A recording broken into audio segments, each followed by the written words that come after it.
Reconvene this regular meeting of the Lane County Board of Commissioners. That's not Pete. Let's just sit in recess for a moment or two, right at the beginning. Thank you for being here today, by the way. Our pleasure. Good. So speaking of drummers, so Carl Palmer of Emerson Lincoln Palmer also, he was a jazz drummer and was quite. Yeah. I have brain salad surgery right on there.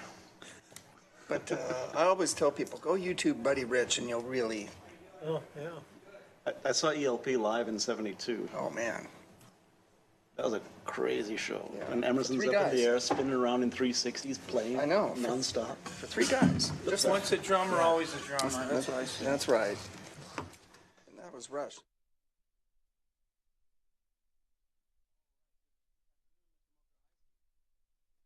Hello. And we are reconvened, obviously. This afternoon we have Public Works Order 1707-18-08 before us. Matter of adopting supplemental findings on remand from Land Use Board Appeals of a Board County Commissioner decision. Mr. Mokrzycki, can you introduce the panel? Yes, Mr. Chair, I think Ms. McKinney, our Land Management Division Manager, is going to take it from here. And I am indeed going to take it from here by turning it over to the very good hands, capable hands of Deanna Wright, our Associate Planner, who will make the presentation this afternoon. Good afternoon, Chair and Board of Commissioners. The Board originally deliberated on this item at the March 15th, 2016 hearing and approved the application. The county's approval was appealed to LUBA on September 16th, 2016. LUBA remanded the application back to the county. The proposal before you today contains a vested rights request in order to allow the completion of the school, in which the school was originally approved back in a 2005 special use permit. On June 6, 2017, the board held a hearing on the matter and agreed to hold the record open for additional arguments to be submitted by any party. No additional testimony was received.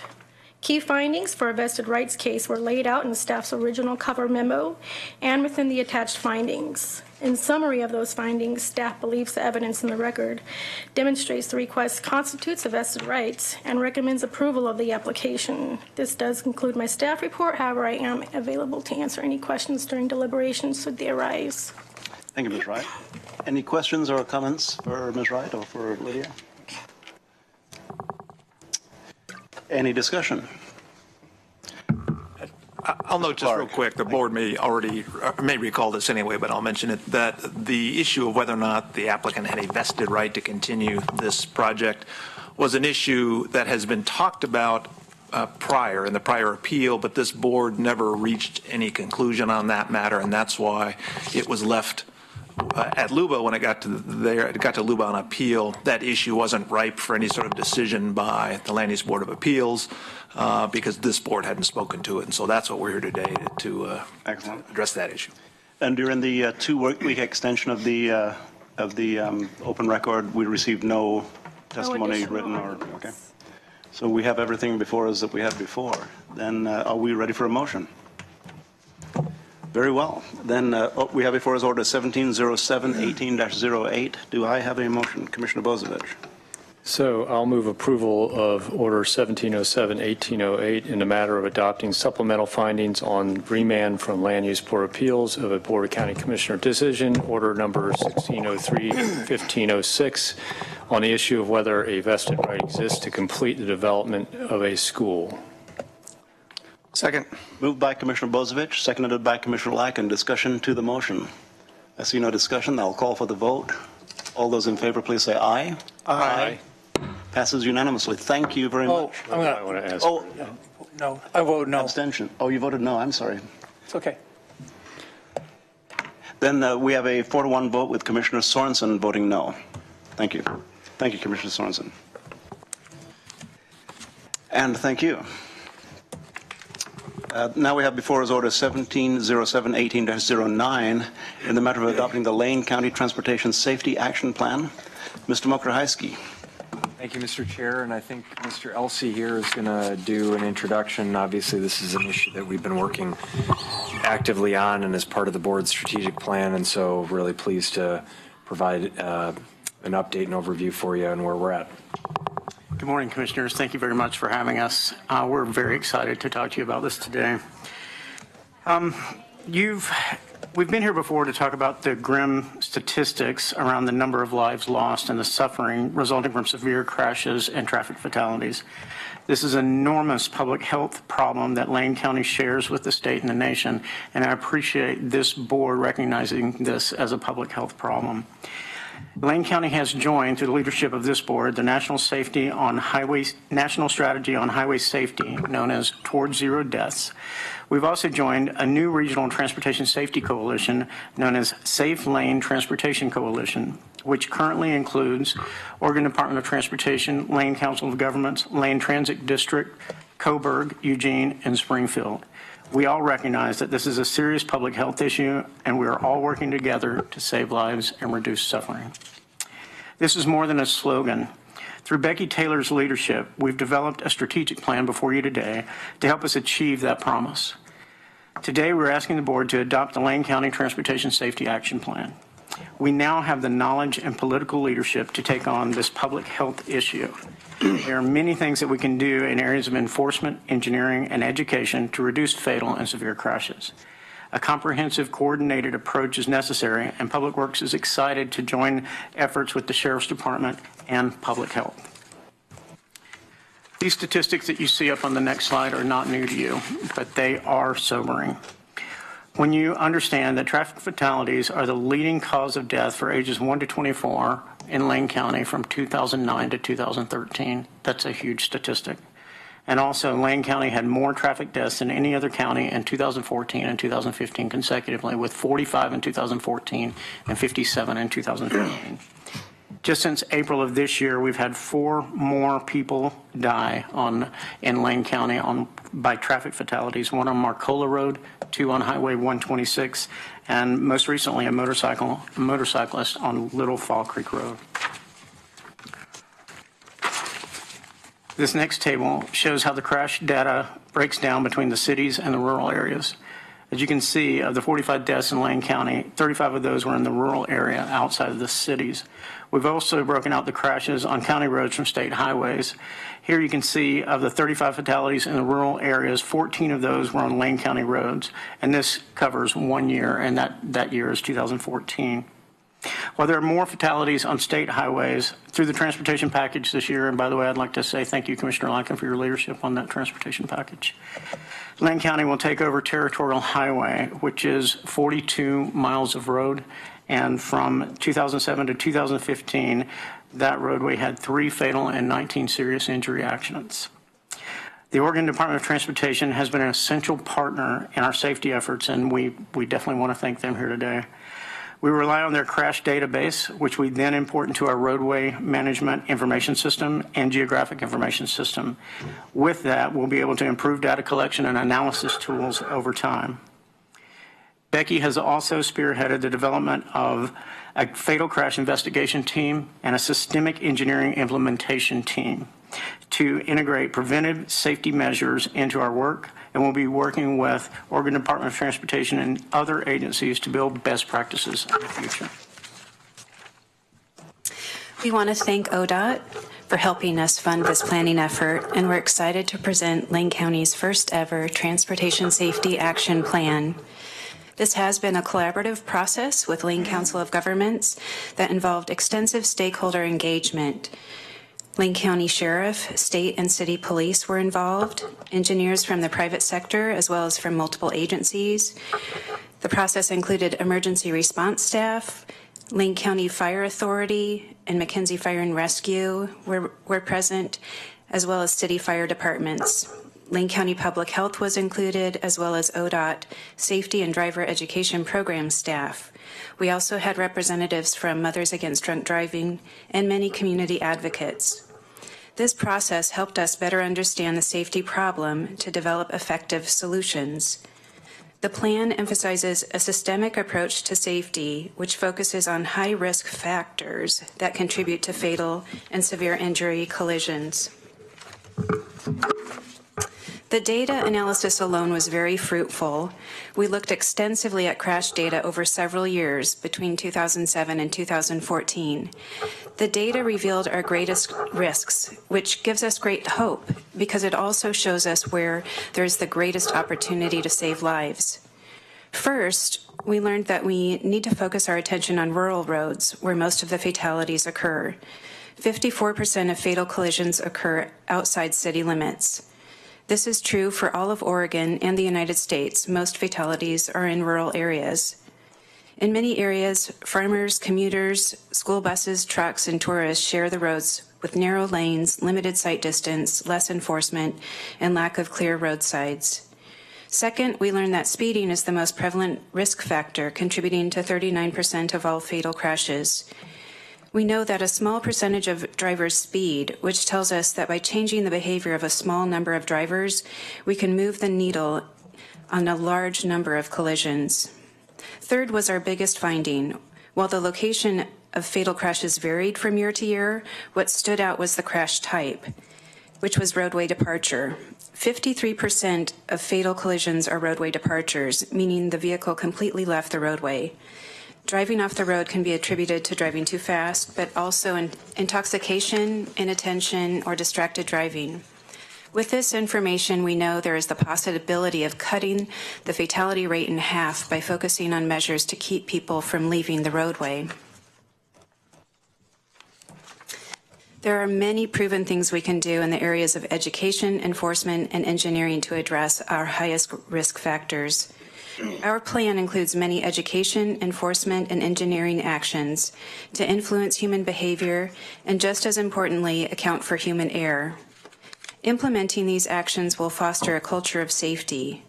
Through education, we can teach safe behavior, like putting your cell phone away while driving and obeying speed regulations. Through enforcement, we can deter speeding, intoxication, and distraction. And through engineering, we can make our roadways safer so that when someone makes a mistake, it doesn't have to be deadly.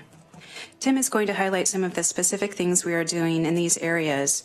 The overarching theme is that these actions work best together, and a strong safety culture is developed by solving problems and working together. Working together doesn't just mean working with other agencies. It means communicating with and engaging the public that we serve. So this year, Public Works will be at the Lane County Fair to talk to the community about traffic safety, to communicate the action plan, to show the severity of this public health issue. We will encourage people to sign a pledge, as shown here, to not text and drive. The pledge is intended to establish a positive norm around safe driving. This type of transformative education is aimed at changing assumptions, perspectives, and behavior based on positive norms that give priority to safety over any other concern in the car. Positive norm education works. For example, it's now normal to wear a helmet and a seatbelt. Despite texting and driving being illegal, people still do it. We need to engage the community to change this behavior. Establishing positive norms around safe driving behavior also leads to support of interventions on unsafe driving behavior. It hasn't been that long since drunk driving was essentially tolerated by our culture. Education around drunk driving has been very effective, along with enforcement efforts.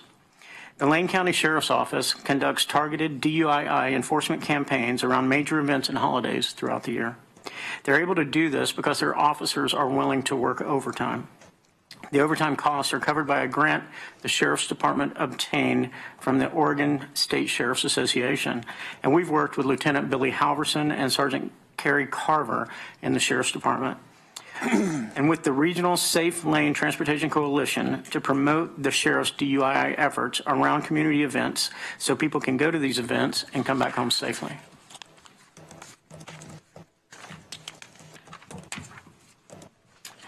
From an engineering standpoint, there are lots of proven things that we can do to keep many human errors from leading to fatal outcomes. Knowing that most of the fatalities are roadway departures, again through Becky's leadership, we've been focusing on engineering measures to keep people from leaving the roadway. These include safety edges, rumble strips, and roadside delineators. People make mistakes. Rural roads have been characterized as unforgiving, because if people make an error, it can lead to severe consequences. Sometimes just the slightest distraction can result in someone drifting off the road. Without any indicators like a rumble strip, people don't have the opportunity to self-correct. Someone may also drop a wheel off the pavement and then overcorrect and create a head-on collision situation, which is what the safety edge is intended to mitigate. These are proven measures that can minimize the consequences of the types of mistakes we might all make. We've recently received ODOT All Road Transportation Safety, or ARTS funding, for almost $700,000 to design and construct safety improvements on Clear Lake Road, London Road, and Prairie Road. These include fixed object removal from the clear zone, as well as rumble strips and markings. This summer, we're installing centerline rumble strips on Settle Road, High Pass Road, and Poodle Creek Road as part of pavement overlays. And we're planning on centerline rumble strips on Crow Road next summer. We greatly appreciate the board's strong leadership and commitment to safety. The Transportation Safety Action Plan before you for adoption today will help create movement toward a strong safety culture by setting a vision toward zero deaths with specific strategies to implement and monitor. Included in your agenda packet is a draft order in the matter of adopting the Lane County Transportation Safety Action Plan. The alternative motions are listed on the first page of your agenda packet, and staff recommends option 1 to approve the order as presented. Unless you have any questions, this concludes the staff presentation. Thank you, Mr. Elsey, Ms. Taylor. I'm looking at vulnerable users, risky behaviors, and infrastructure, 3 bullet points that you have in a recent newsletter. And I thought that summed things up pretty well. Risky behavior, driving too fast, driving under the influence, and distracted driving. Address those 3 things, and you're taking away the main causes of accidents happening. Then you go into vulnerable users and infrastructure. What a great newsletter. Who put that together? It was a joint effort. It was a great joint effort because it's very well done. Before I open it up for the board, I'd like to mention that Mr. Rob Zako has joined us in the audience. Mr. Zako has been working with MPC and throughout the county and beyond on safety issues towards zero deaths. So thank you. You're never going to stop me, Rob, so I'm always going to introduce you. So I'll open it up to the board for discussion. Commissioner Lycan, would you like to lead off? Thank you, Mr. Chair. Becky, thank you very much. And just really want to say thank you to the staff. Really, really good work here and to get us started. The thing as I look at, and especially with the last piece that you showed up there, just what I call the simple engineering things that can be done could go such a long way on the safety side. I mean, in the past, we really talked about the traffic team, the sheriff, and this type of thing, but you brought in a whole different focus point. I think that's really important, especially when you're challenged for resources. And as I'm looking at those seem very cost effective, but yet can go a long way to saving lives. And I just want to say to me, that's thinking out of the box. That's exactly what we need, and I really appreciate the efforts there.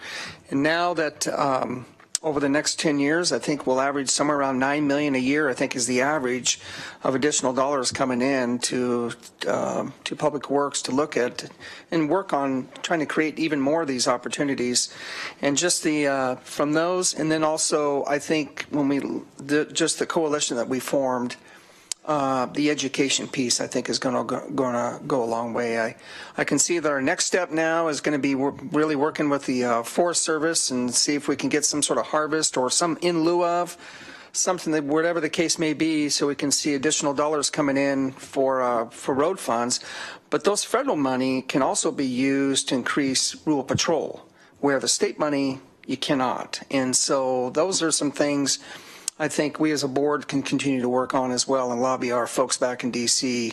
But at least we got a little reprieve from the state. But overall, I just want to say to our staff, very, very, I'm very grateful, very thankful, and I really want to take this opportunity to point out David and Becky, because during the time with the legislature and really working in when we had the tour here beforehand. I relied on the two of them immensely for information to make sure that we had that available when Senator Beyer may call, or it was whomever. I mean, it was even our AOC staff at times who would say, hey, what about Lane County? What are you doing here? What do we need here? And I could just immediately reach out to David and Becky and get the answer immediately. And I just want to point out to the two of you, thank you very much. I really appreciate it. It's a joint effort, and that's how I look at it. And so I'm very, very grateful for all you did to help us out, and we can get this transportation package in place. Job well done. Thank you. And Commissioner Lycan, I'll repeat, thank you for your hard work on the transportation package. You know, we can work on this and other transportation issues because Commissioner Lycan worked with Commissioner Bainey and with Commissioner Morgan, with the AOC and others to make sure that our Lane County's priorities got across. So well done. Board. Commissioner Bozievich. Thank you, and thank you for all the work on this plan and bringing it forward. This is something that's been a big issue for me and my district in particular, with the 10 deaths we had on Highway 126 West in 12 months there. Was just an incredible bad stretch, and it continues to be a very dangerous stretch of highways. We've had recent fatalities there, and you mentioned putting rumble strips on Poodle Creek. There was a DUI fatality crash on that just about 4 years ago. So that's the all those roads tend to be pretty dangerous roads. It'd be interesting though to see if rumble strips are kind of a double-sided blade in some ways, and occasionally you will get complaints about them from the people that live along the roads. We had one place we decided to put rumble strips in because we were having trouble with people running a stop sign, and it ended up being a huge problem for the residences that were close to that stop sign for those approach rumble strips, and we ended up having to grind them out and repave that area. So just a warning, watch putting them directly if there's a residence close to the roadway where they're going to get run over consistently. You'll hear the noise complaints after a while. Two things that are interesting to point out. One is that in that task force that I chaired for 126 a couple years ago in cooperation with ODOT, we had a participant from Siuslaw School District that was a counselor and teacher down there at the high school that was the sponsor for their Key Club, I think it was, and their Key Club was looking for projects, and in particular was interested in trying to do something like raise money to put a billboard up about safe driving and all that. But, of course, one of the things we learned in that task force was some of the things that are effective and not effective, like signs like that can actually be more of a distraction than effective, and they tend to melt into the background if they've been up more than a month, or even a week sometimes. The portable, speed signage only works for several days. It doesn't really work long term. So you have to move it around to be effective. Some of these things that, it was interesting getting to understand in that task force, because we had somebody that headed up ODOT's safety program come and talk to us about what's effective in education and enforcement. But it came down to quite a bit of it was, like you've identified, risky behaviors. And probably the two most effective things is early education to not start those behaviors in the first place, which is we need to coordinate with school districts and get into school districts and get those programs at that level as people start thinking of driving and are learning to drive. The second most effective is enforcement. And unfortunately, even though we have a transportation package, at the same time, once again, OSP was cut. Their budget was reduced again, and their patrol strength was reduced again. There used to be 600 officers on patrol by the Oregon State Police, whose main charge is patrolling state highways. We now have 300. At the same time, our population and vehicle miles traveled has been ever increasing, over the last 25 years, 600 to 300. That is just a problem waiting to happen.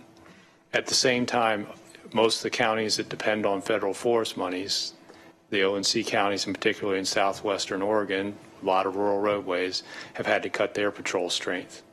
So as you leave the incorporated cities, there's no surprise we're seeing more traffic deaths and injuries in rural areas. In fact, if you looked at that accident data, the percentage of injuries to accidents was much higher in the rural areas than it was in the cities because of lower speeds and also the fact that there's a lot more enforcement capability inside an incorporated city.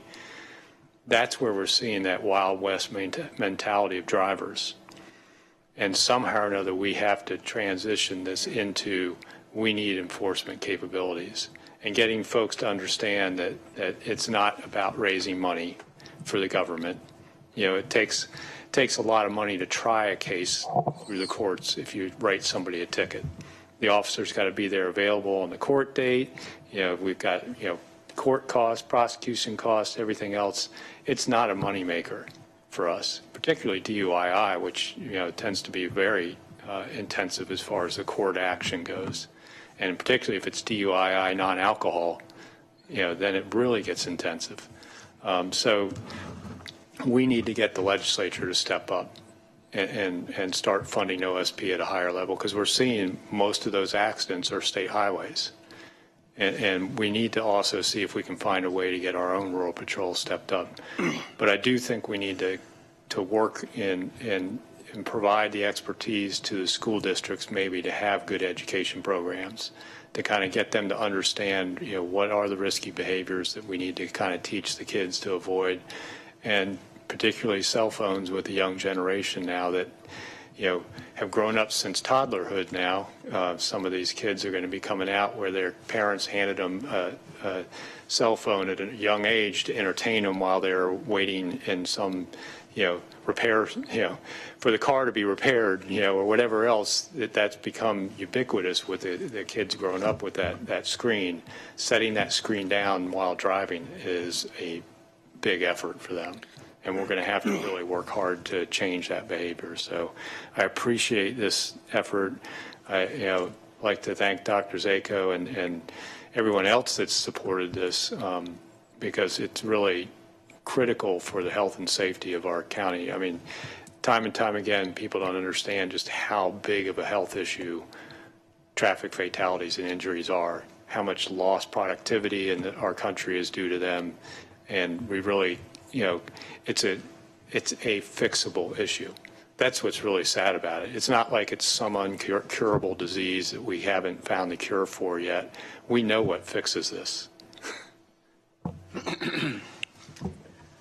Thank you, Commissioner Bozvich. Commissioner Sorensen. Thank you very much. Wanted to go back to the slide, a couple back. Yeah, that one right there. Oh, one more. Yeah, could you describe more of what's going on in the first picture on the left, the safety edge? Absolutely. The safety edge is a new way of putting an edge on asphalt. The old way of doing it was just to have a vertical edge on asphalt, and this puts what is considered to be a recoverable slope on the edge of that asphalt. The way that it works is if someone drops a wheel. I am personally familiar with how they work. Okay. Just want to let you know that. I'm a bad enough driver to know that. Yeah, but explain how does it work for other people? You bet. If someone drops a wheel off of a vertical edge of asphalt, they have to work pretty hard to get back onto the driving surface. What often happens is that they'll overcorrect, and that means that they will drive into the opposite lane. This makes it easier for a soft correction to get them back into their own lane of travel. Is there any science to that? It looks like a 45-degree angle there, or? There is quite a bit of science. Okay. It's a 30-degree angle, and it's an attachment to the paver that forms that edge. It's attached to the what? To the paver, the pavement machine. Okay. It's rolling the asphalt. Okay, so you just attach this machine, get the 30-degree angle, and it just smooths it along there. Yeah, okay. It sounds like these rumble strips and safety edges and roadside delineators all are engineering improvements to traffic safety. Is that a fair summary of that? It absolutely is, and I would extend that to say that the integrated vegetation management plan that you approved this morning will also help with that. Currently, with the roadside delineators, we have a hard time maintaining those because of the mowers have to go through, and it's difficult to raise the mower for every one of the carcinite delineators when they go through. If we can target specific areas where we've had safety issues, put the carcinite delineators there, then that would be in agreement with what you put in this morning. It will be another effort to ensure that we can save lives. Tell me a little bit about my subject, my interest in traffic cameras. I don't see that as part of any of these solutions. Is there a specific reason we're rejecting that strategy where other communities have had deaths at intersections like Portland and Beaverton have done that, and they've seen reductions in traffic fatalities? I would certainly say that we're not rejecting that strategy right now. We're just not bringing that up as one of the low-hanging issues that we can handle in a very low cost-effective manner. But that will be something that the systemic engineering investigation team will be considering as we move forward. Well, my understanding is that even though they didn't start it out as a revenue generator, it was a revenue generator, and there's even been discussion of lowering the tickets that are issued to people using photo traffic so that the charge that the government is just doing it just to raise money can be eliminated, and now the government apparently is breaking even on the total cost.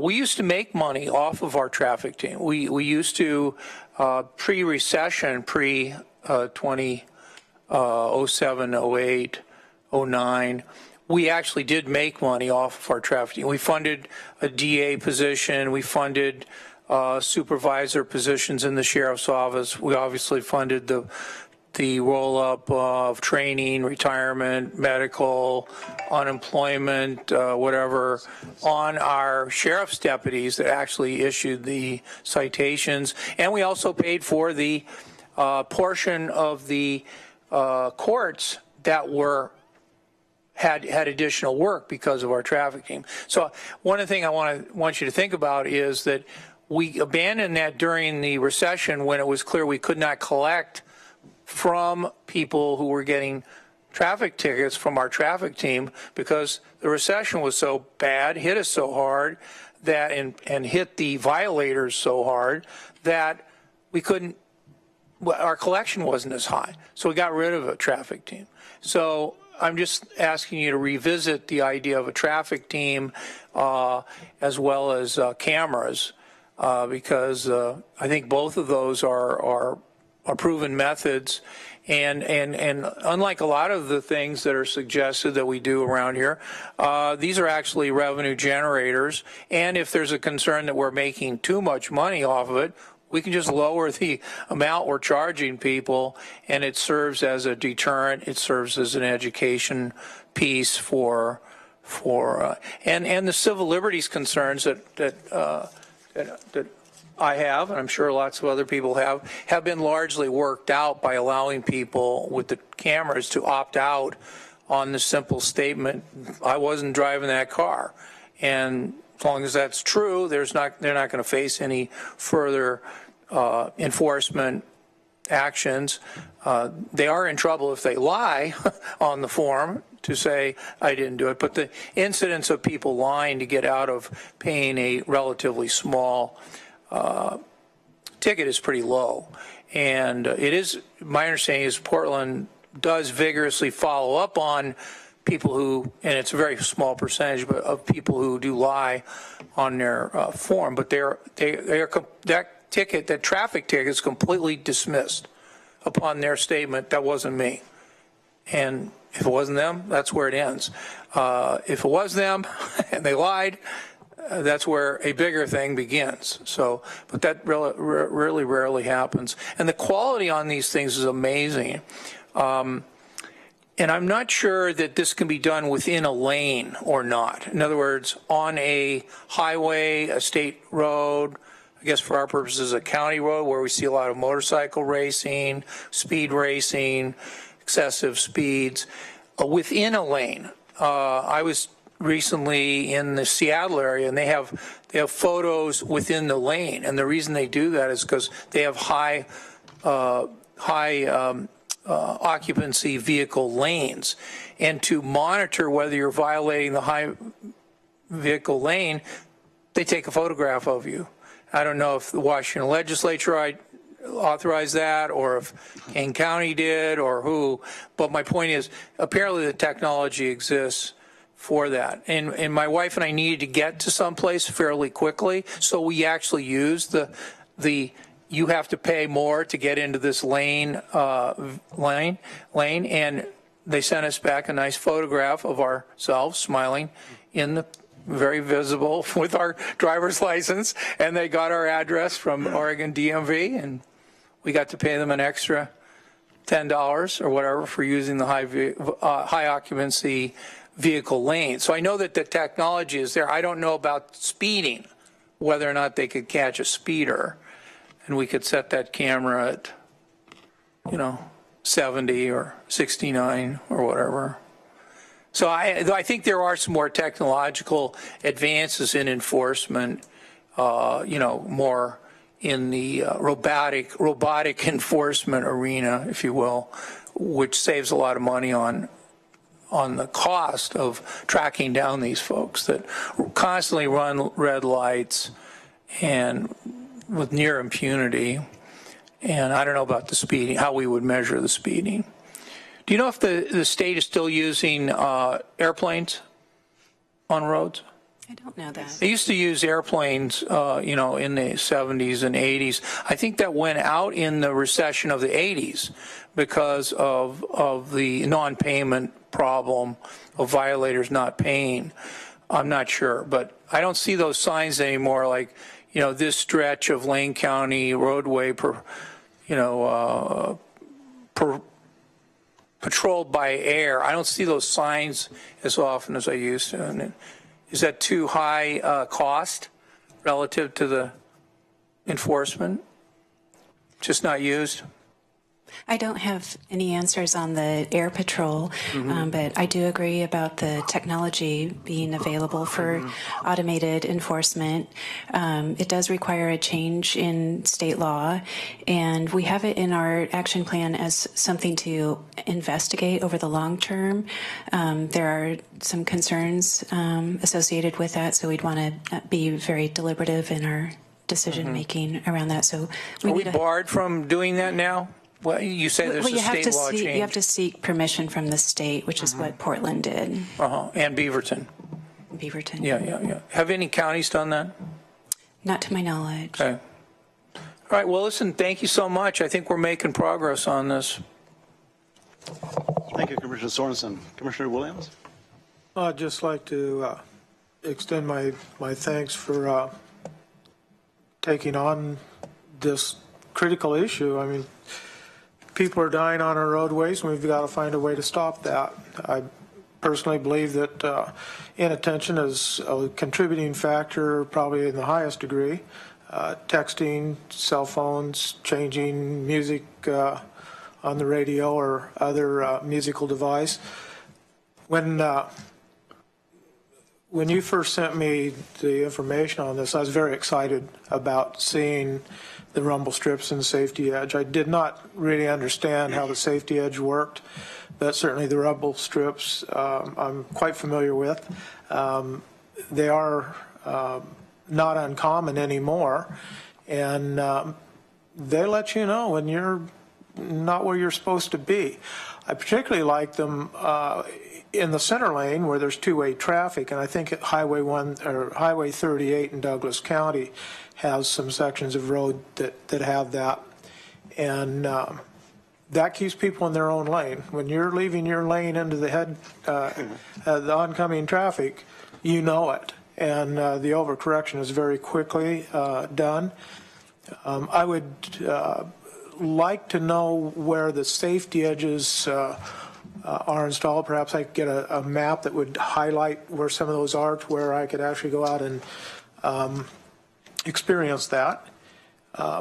The reflectors, I think those are excellent. They've been implemented for many years, but there are still deficiencies in some areas, and I'm excited that people are working on that as well. I also want to thank my fellow commissioners up here for their insights and their comments this afternoon. It's been very enlightening for me on some of these issues. As kind of the new guy on the block, very helpful in your questions and your concerns. And so to one and all, I give thanks. Thank you, Commissioner Williams. Commissioner Lycan. Thank you, Mr. Chair. So quick question on the getting the word out. I think is going to be key, and I bring this up because the earlier this year the issue out of the Mohawk Valley, and where we had the accident there, and I contacted David, and he was on it immediately, but that came because of a constituent. I wouldn't have known, but that was a constituent. So getting the word out, I think, is going to be key. And I know, Becky, you're one person. Obviously, you can't be everywhere in the entire county.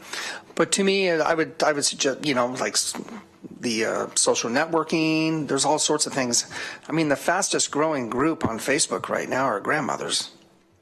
It's a true story. They want to see their grandkids. They want to see pictures. That's a true story. That's the fastest growing user of Facebook are grandmothers, and which I found to be pretty interesting. And I get it. I totally get it with that. But I would think that there's an opportunity to make sure that we connect with folks out especially in the rural area of Lane County. It could be at a Grange. It could be, where you can have. I'm thinking of West Lane because there's a lot of active folks out there. Especially you go out to Mapleton and that area, you can really draw a big crowd, especially if something like this. And same with East Lane. And so make sure we get the word out, and that the constituents are the ones that are going to be extremely helpful on identifying key areas that maybe will have a danger, maybe that we're not really aware of, but because they live there, they see activity, they could really give some good insights. So that's just the question I had. And I don't know if this is something that you're in the process of developing, or where we are with this aspect of it.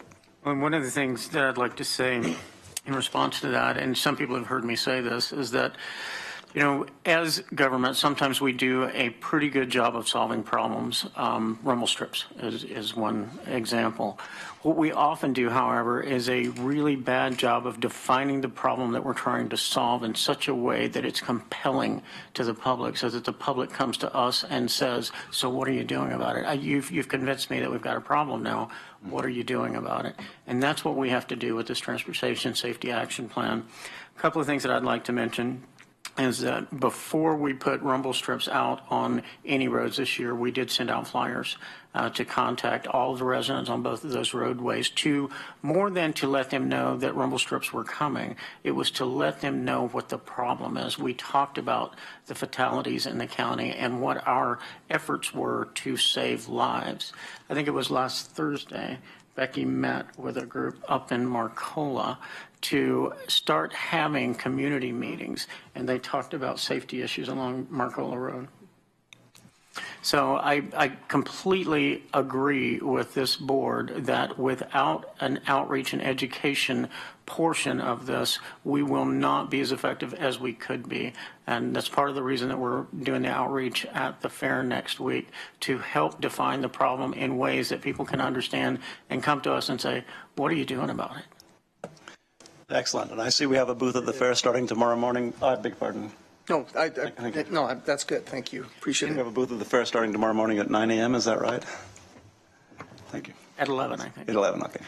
And I do, if you don't mind, I would also like to thank Dr. Zako for being here. Dr. Zako has supported this effort all along the way and has been a stalwart voice on the coordinated efforts to improve traffic safety in this county. I've written a poem about Dr. Zako, which I'd like to...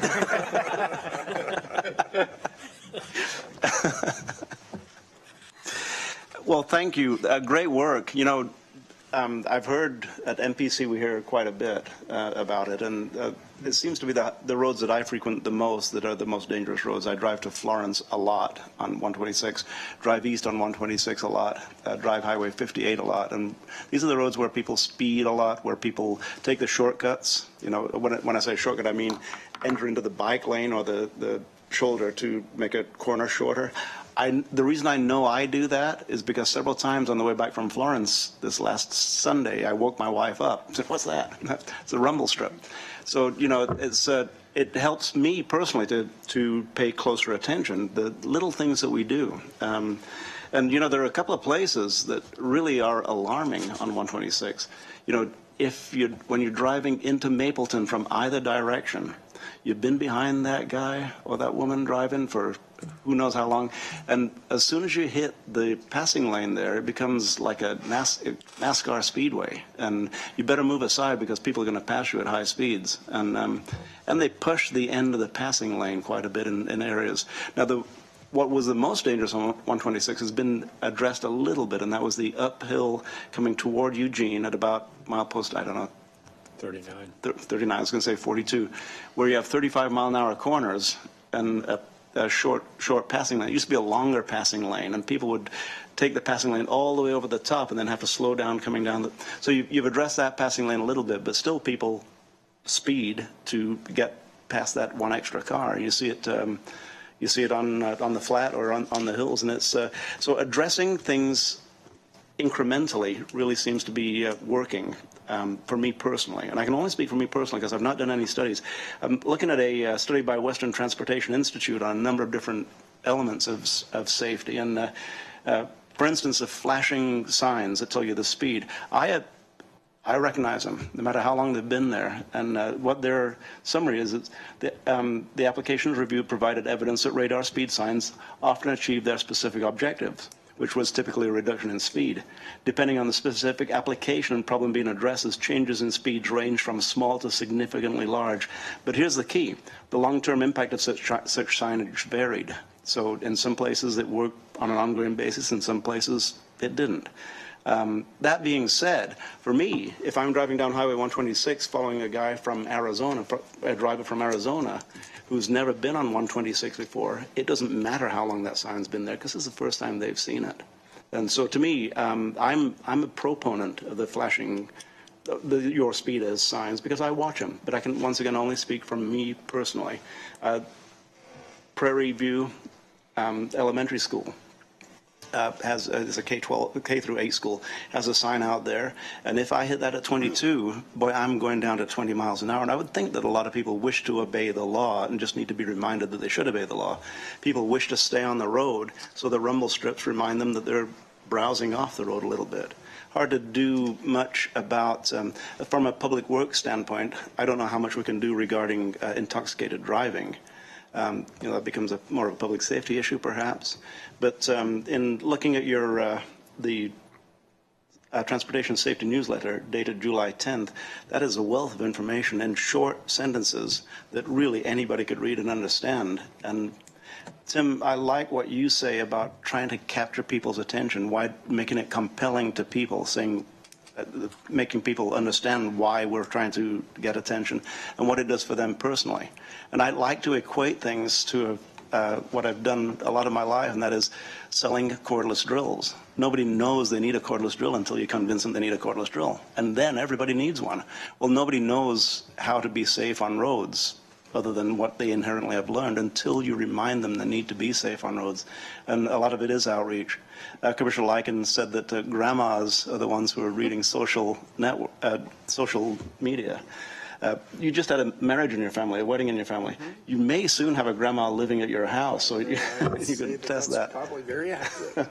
But I think the approach that we're taking is multifaceted across the board, and really I applaud the effort. And anybody who's been involved in a fatal accident, which I was a passenger in a fatal accident, it is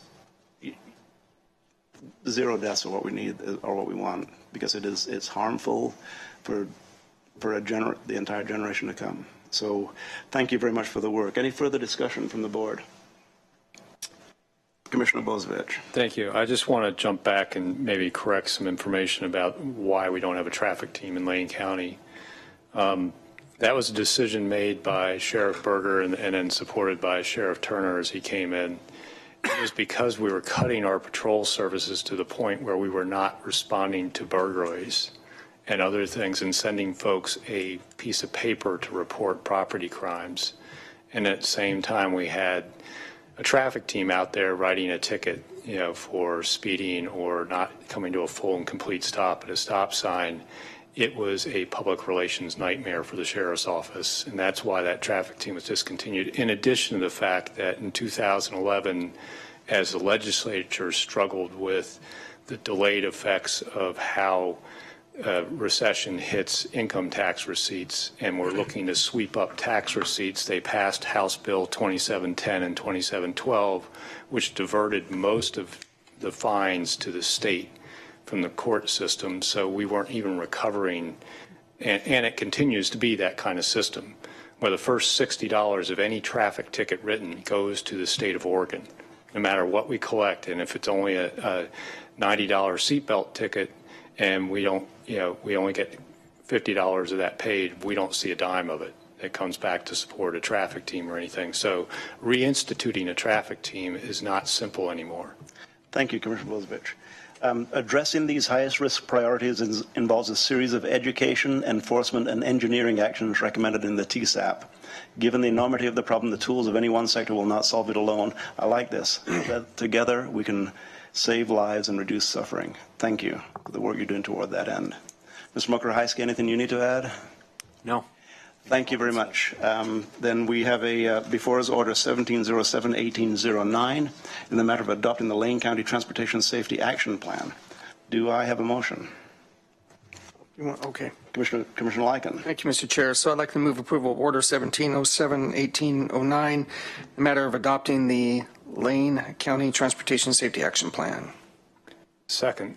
Moved by Commissioner Lyken, seconded by Commissioner Bozevich. Discussion to the motion. Commissioner Sorensen. Well, to Commissioner Bozevich's point about the reasons for the traffic team going away, which I would say, in addition to what he said, was we weren't getting much money from it because of the change in the state law that the first $60 had to go to the state. Well, in the meantime, the state has raised the traffic fines, and the fines are higher than $60. In fact, they can be really high if it's into the criminal arena of reckless driving. But certainly for even just moving violations, it can be quite high, especially if it's in a construction zone.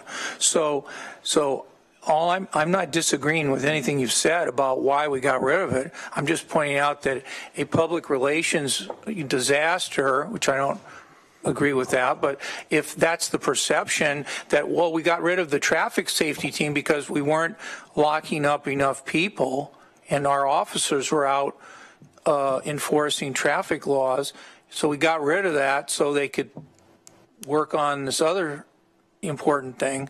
Well, hey, this is important too. And so let's revisit whether the economics of it have changed, both because they've raised the amount of money and of the fines and that what can be done. And then secondly, because if we can get officers hired for that purpose and they can go out and enforce these traffic rules, then a lot of what we're hearing about, oh, this is an engineering problem. No, it's an enforcement problem. No, it's an engineering problem. Well, guess what? It's both. Okay, so I just think we need to revisit the economics of the traffic situation, team situation. It may not pencil out, it may not. The state may get the money, they may not give it back to us. We might get an IGA with them that they will give it back to us. That's always a possibility.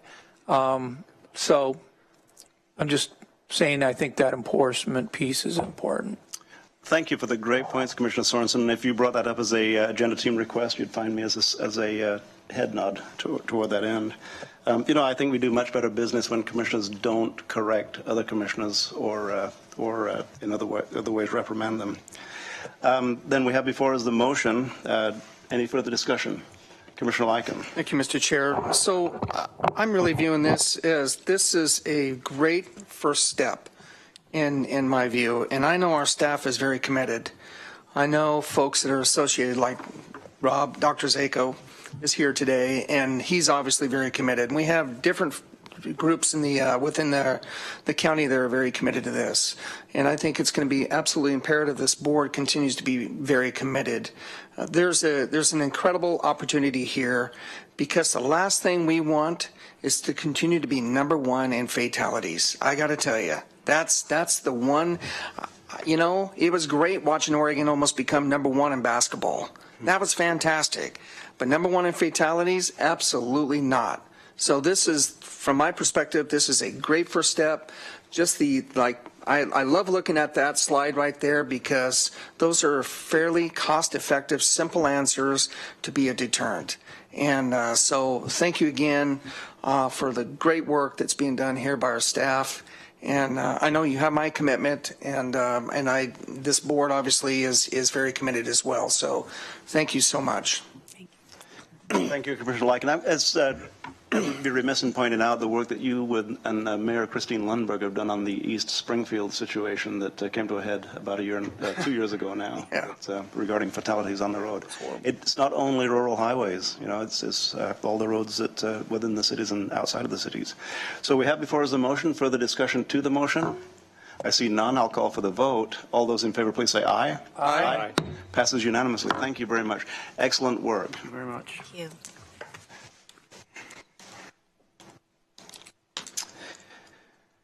Mr. Mokrahajski, we're at that point in the day Sir. where we review assignments. I don't have any unless I missed anything. We're on a good run here, so. That's excellent. We have no call for executive session today.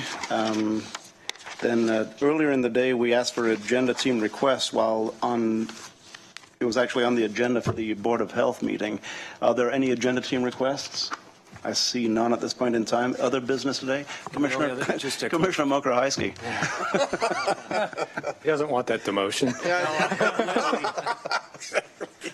I'll stay in my Big seat. financial hit. Yeah. No TM. What was I going to say? I was going to say something. Two things that came up. Envision Eugene, we do have scheduled for August 8th, so that's coming forward. I should say August 1st, we have some discussions on supportive housing initiatives at behavioral health. You also have the tobacco-free campus discussion on August 1st. August 8th, you've got Envision Eugene. And then the other item that came up today was the discussion about regulatory changes to allow for overnight camping in the urban transition area. That discussion is coming August 22nd. So we had a discussion about a few of those. I want to clarify the dates for those items coming forward. Thank you, Mr. Mokrahajski. We are down next week, the 25th. We'll be not conducting a regular board meeting next week on the 25th. Back for a regular meeting on August 1st. I will just offer, sorry, Mr. Chair, that I will not be here on August 1st for the August 1st meeting or the August 8th meeting, traveling, visiting family, and Mr. Rickoff will be here sitting in my place for those two meetings. Excellent. Thank you, Mr. Mokrahajski. Seeing no further business, we're adjourned.